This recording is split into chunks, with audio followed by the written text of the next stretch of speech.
Hello guys, तो स्वागत है आपका नाइटमेयर नैरेटिव्स यूट्यूब चैनल पर, जहां हर कहानी होती है एक डरावना ख्वाब। आज जो दर्दनाक कहानी हम आपके लिए लाए हैं उसका नाम है समर वैकेशन। तो लाइट्स ऑफ कर लीजिए, हेडफोन्स पहन लीजिए और तैयार हो जाइए एक और रात भर सताने वाली कहानी के लिए। रवि, मेघा और आर्यन तीन दोस्त गर्मियों की छुट्टियों में एक पुराने गांव टिकोली में घूमने जाते हैं। वहां उन्हें एक सुनसान हवेली मिलती है जिसे गांव वाले नीली हवेली कहते हैं।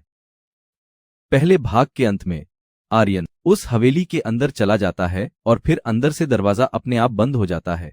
दरवाजा भड़ाम से बंद होते ही रवि और मेघा घबरा जाते हैं। वे आर्यन को आवाज लगाते हैं लेकिन अंदर से कोई जवाब नहीं आता। रवि घबराकर, आर्यन मजाक मत कर, बाहर आ। मेघा धीरे से, मुझे अच्छा नहीं लग रहा रवि, कुछ तो गड़बड़ है। वे हवेली का दरवाजा खोलने की कोशिश करते हैं लेकिन जैसे किसी ने अंदर से सील कर दिया हो। अचानक हवेली की खिड़की से एक साया दिखता है। वो आर्यन की तरह दिखता है लेकिन आंखें काली हैं। हवेली के अंदर बहुत ठंड है। दीवारों पर अजीब तस्वीरें और पुराने पेंटिंग हैं।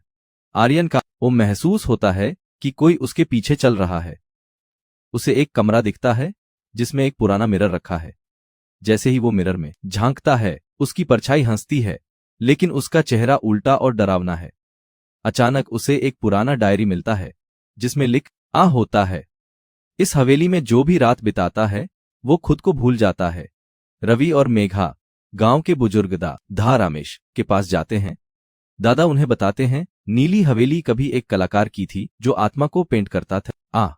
उसने अपनी बेटी की आत्मा को भी कैद कर लिया। आज तक वहां जो गए लौटकर वैसा नहीं आया। मेघा, तो हमें आर्यन को बचाना होगा दादा रामेश। सिर्फ सूरज ढलने से पहले ही तुम उसे निकाल सकते हो, वरना वो इस हवेली का हिस्सा बन जाएगा। रवि और मेघा वापस हवेली में जाते हैं।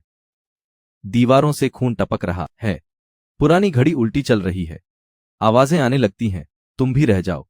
वे आर्यन को कमरे में पाते हैं। वो एक कैनवस पर कुछ पेंट कर रहा है, अपने दोस्तों की लाशें।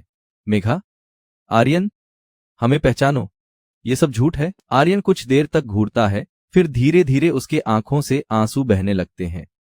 एक पल में हवेली ही लने लगती है। मिरर टूटता है और एक चीख सुनाई देती है। रवि आर्यन का हाथ पकड़ता है। तीनों दौड़ ढते हैं और सूरज डूबने से पहले बाहर निकलते हैं।